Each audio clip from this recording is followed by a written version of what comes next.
Hey guys, welcome.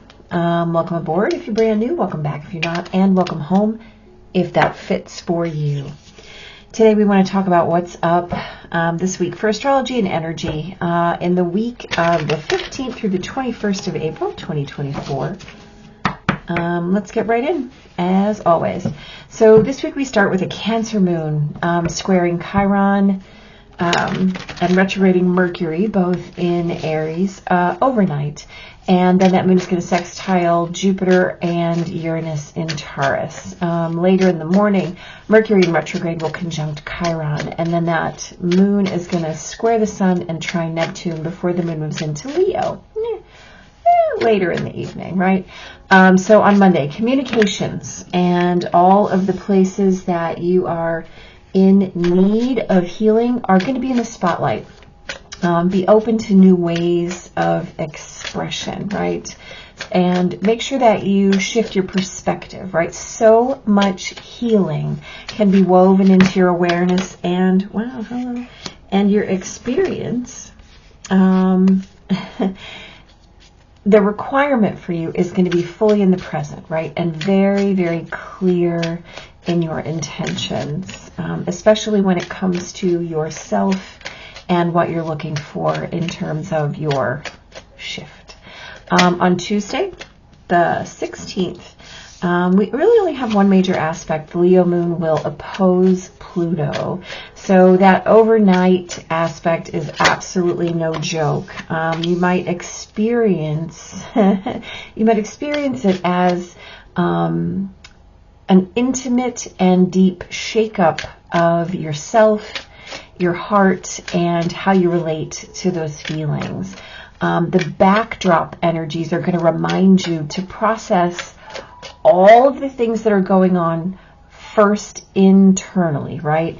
And if you don't know how you feel, you cannot expect anyone else to either. So get very clear and don't react from habit. Just stay in the present and choose to respond, right? Feel your feelings and then respond. On Wednesday the 17th, that Leo moon is going to trine Jupiter. It's going to trine. Sorry, it's like a do-si-do. The Leo moon is going to trine Venus and Chiron and retrograding Mercury. She's going to quincunx Saturn and Mars, and then she will square Jupiter and Uranus. Also, Venus will conjunct the North Node at 15 degrees Aries, right? Identifying those patterns and cycles is going to be a little bit easier than ever. Like now, right? This energy is so ripe for this. The question is, what are you going to do about that identification, right? Not only is it important to approach the awarenesses with the understanding and clear picture of your why, but that inner child and shadow work that needs to be done here, right, is also going to ask you to keep going with a nod to what you want to create as you choose your highest healed state, right? So set your bar high and understand that you have all the fuel you need to put all of those things into motion, especially when it comes to home. And as always, when we're talking about home, we're talking about what that looks like for you, what it smells like, feels like, tastes like, right? All of those things. And they're self-reflexive. It is only a thing that you can define. No one else can define that for you. And so you are required to know what that means. And once you do, right, life gets much, much easier. On Thursday, the 18th, that Leo moon is going to quincunx Neptune, trine the sun, and then the moon moves into Virgo, about 9-ish in the morning Central Time. And then that Virgo moon is going to quincunx Pluto after lunch. So Thursday is a looser feeling day. It might even feel a little bit self-indulgent, right? And if there is that self-indulgent note in the energy, make sure that you're make sure that you're choosing an indulgence that is not avoidance, right? Choose your self-care and self-healing, right? We're not looking for numbing out or really giving into distraction. Give your whole self to what comes up, right? And if you decide to call into work on Thursday, I highly suspect that you would not be the only person. So just be aware of that. You might have an exodus on that day, at least for a while in your office. Let the changeable nature of the energy kind of rock you, right? Don't fight the current. You can't really fight it, and trying will be exhausting, especially this week. So just give in. On Friday, the 19th, Mercury in retrograde will conjunct Venus in Aries. The Sun moves into Taurus, and Mars in Pisces is going to sextile Jupiter in Aries. Good heavens. Sorry, I'm doing this late, and you know I don't usually do these things late, but I'm late, so there you go. Jupiter in Uranus. Hello. Wow. Jupiter and Uranus in Taurus. Mars in Pisces sextiles Jupiter and Uranus in Taurus. Thank you. Much better. The Virgo moon will oppose Saturn in Pisces, and the Virgo moon will also quincunx both Mercury retrograde and Venus. Indeed, they are in Aries. So the overnight conjunction with Venus and Mercury is going to create kind of a deep, homey, self-expressive vibe, right? So as the Sun moves into Taurus and we have that beautiful Mars sextiling Jupiter and Uranus, see, I could say it now, understanding that you can change anything in your field to carry a more resonant energy, right? Whether that is your actual real surroundings or whether that is energetic, it doesn't really matter. Just call in that sense of home on all your levels and allow it to appear. Now, on Saturday, April 20th, happy 420 if you're a celebrator, the Virgo moon is going to quincunx Chiron, is going to trine Jupiter and Uranus in Taurus, and is going to oppose Mars and Neptune in Pisces. This is the day of the Jupiter-Uranus conjunction in Taurus. This happens at 9:27 p.m. and I absolutely will be doing an entire video on this. It's a big deal, and I am not in agreement with the majority of what I'm hearing as an interpretation of this aspect, so I actually have quite a bit to say about it. So I will do that separately. And then after that, the moon moves into Libra. Now, the fact is, Saturday the 20th is absolutely nothing short of loaded with miracles, right? The moon opposing Neptune. Absolutely. Oh, nice. Very nice. And Mars is really creating the opportunity to have like almost a magnetic pull to our highest karmic octave, okay? The Jupiter-Uranus conjunction really offers an amplification to that which needs to be shifted to be more in alignment with our collective and individual highest and best. Now, the Sabian symbols for this degree of Taurus are all about white doves flying over troubled waters. They're all about spiritual inspiration, overcoming crisis, and rewarding faith, right? That Virgo moon is absolutely adding blessings to this aspect. This is a once every 12 years aspect. So, you know, it happens infrequently, but it's not a rare event. It's just a thing. And the place that this is, and all the supporting cast and crew in this cosmic moment, right, absolutely can really create some beautiful new opportunities for opening cycles. The key here is to make sure that you're setting up a good one, not just for yourself, but also for the collective as well, right? Remember that. Just remember that. It's a big deal. And then on Sunday, the 21st, that Libra moon is going to quincunx the Sun, trine Pluto. Venus in Aries will conjunct Chiron, and the Sun in Taurus will square Pluto. So again, big healing is available, right? That Venus-Chiron conjunction creates some pretty serious insights as the moon and sun both touch Pluto. These insights are in regard to your own psychology, right? Though the day's energy, it absolutely might feel intense. The level of truth that can be witnessed, right, that is available is unprecedented. Let that flow of energy that's predominant really work for you. The key here is decide it's going to be easy, and then let it be easy, right? Let's talk, shall we?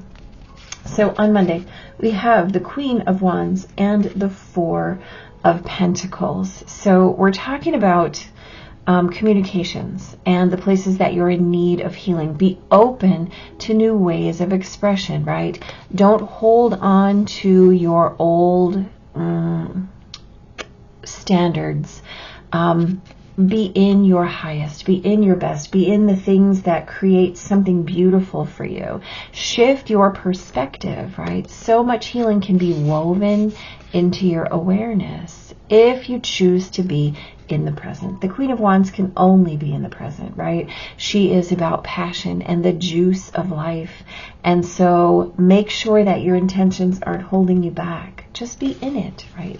Be in it. Again, we're talking about this deep healing that's available. On Tuesday, King of Swords and Death. We talked about this as the day that the moon opposes Pluto. Again, no joke. This is not this is not an aspect to be trifled with. Anything in opposition to Pluto has a giant magnetic wake to it. So make sure that you are working on how you're releasing, right? Pluto wants you to release. Pluto, in fact, demands that you release. King of Swords says don't hold on to any of your beliefs, right? But we're talking about processing that internally first, right? Making sure that you are speaking from clarity and not from something that's opaque or vague or half experienced, right? You're going to have to get past your belief about a thing and dig into what it is itself in order to find the truth. And the more willing you are to do that, right, the better off you are in terms of where you can get to, right? You want to get to that beautiful sunrise back there, and it's going to require some work, right? It's going to require using that sword in the highest and best way as a tool for your own growth, right? To unveil and cut away the beliefs that no longer are required for the part of the journey that you're on. So, right, get as deep as you can and allow it to just become what it is. On Wednesday, you have Strength and the King of Pentacles. Lovely, absolutely lovely energy. So we're talking about identifying patterns and cycles, right? Doing that inner work, that inner child work, that shadow work, really getting down with your why, and then letting that rule the day, letting it run all the things, and always coming back to your highest and most healed state, right? The Strength card is asking us to be in our own healing, right? Strength is all about the way that we overcome our own inner, I don't even like to say inner demons, right? Because I don't believe that. I believe our own inner beliefs, our structures, our patterns, the things that we have built or created or accepted that aren't functional for us. And it's about putting your newest and most highly resourced back into action for yourself, right? You're replacing those outdated, let's call it fears, right? With something brave, with something that is grounded and in creation. Just making sure that you're always referring back to that highest state, right? Yeah, on Thursday. So you have the Queen of Swords, right, to our king here. And then the Page. Okay, so we're talking about motion on ideas, right? We talked about this as a day where we're choosing that self-indulgence. Now, the Queen of Swords and the Page of Swords aren't the most self-indulgent cards around, but they're going to give your whole self to your healing, right? So make sure that that changeable energy is soothing you and allowing you to be in motion, right? In motion for your own highest and best. Because again, if you're trying to fight the progress that you need to make right now, it's going to be challenging.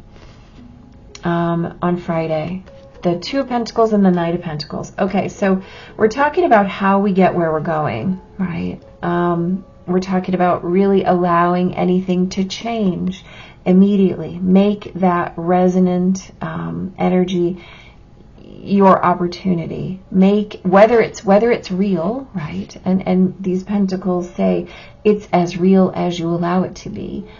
Even if it's just energy, it's as real as you allow it to be. You have the stamina and the stick-to-itiveness to move forward no matter what, right? To keep going on your path and progress no matter where you're going. You just have to know what it is that you're doing, right? Call in that sense of home on all the levels. Two of Pentacles allows you to be as grounded as you can possibly be while juggling, right? While weighing your options, while trying to figure out what it is that you want so that you know where to go, right? Just allow that sense of home to really be your guide. More Pentacles, right? The Four of Pentacles and the Six of Cups. So this is that day about Jupiter and Uranus, right? The conjunction. This is a big deal. But I do want to say that whatever it is you're holding on to is going to have to really come into your focus, right? You're going to have to put those things down and open your hands. If we're talking about your highest karmic octave here and what it is that you're going to pull in. What is your highest karmic octave? Unconditional love. That's pretty simple, right? That's pretty simple. How are you going to be aligned to that sense of really coming back from those troubled waters, really reverting to your simplest faith, overcoming every crisis in this energy of pure, unjaded, unstruck heart, right? The heart that drives things. This is a blessing. It asks you to be in faith, right? The Four of Pentacles for me is always about a lack of faith. It's about a lack of trust in what is, right? It speaks to me as you have not done that scarcity work. So this is an opportunity to really call in the fullness of what is vitally important, right? And again, we're talking about creating and opening a 12-year cycle that can shift and change everything for you.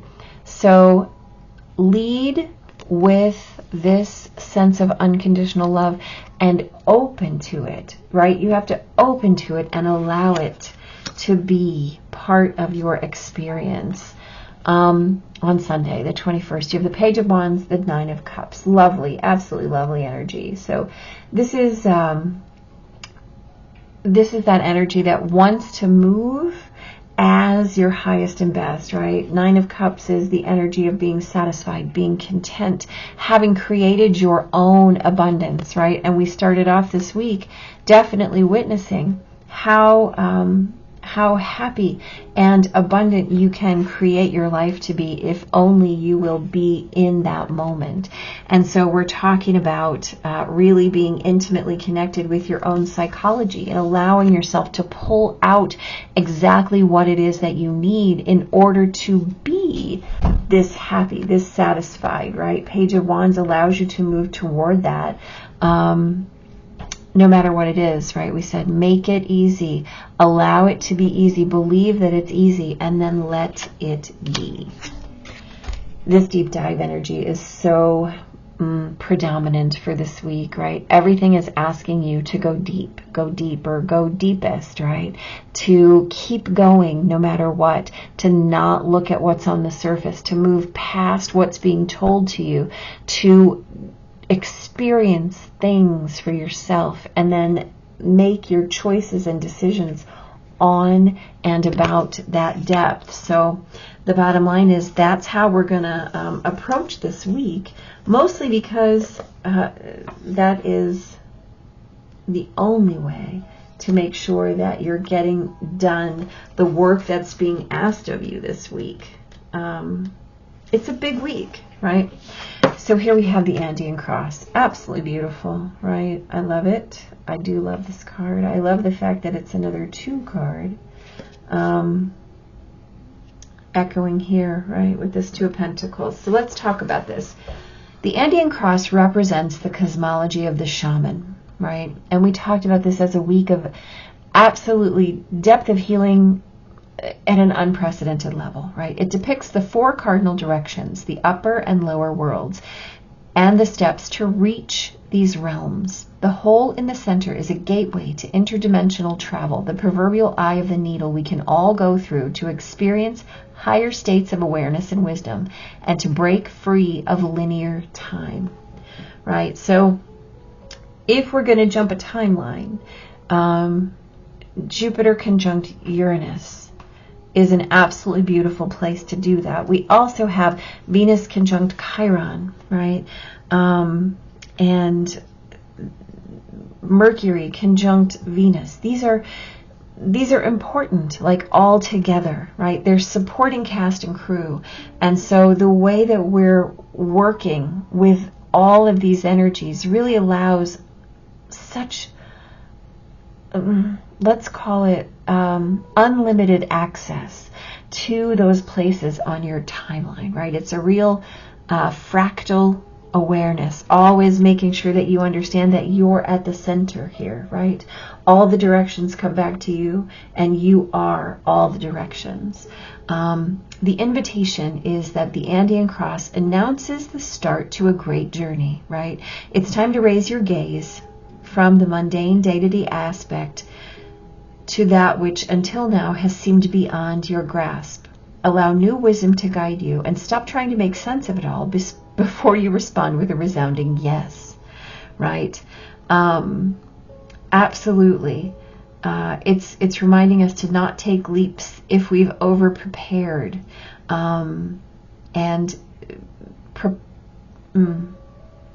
Perfect timing, right?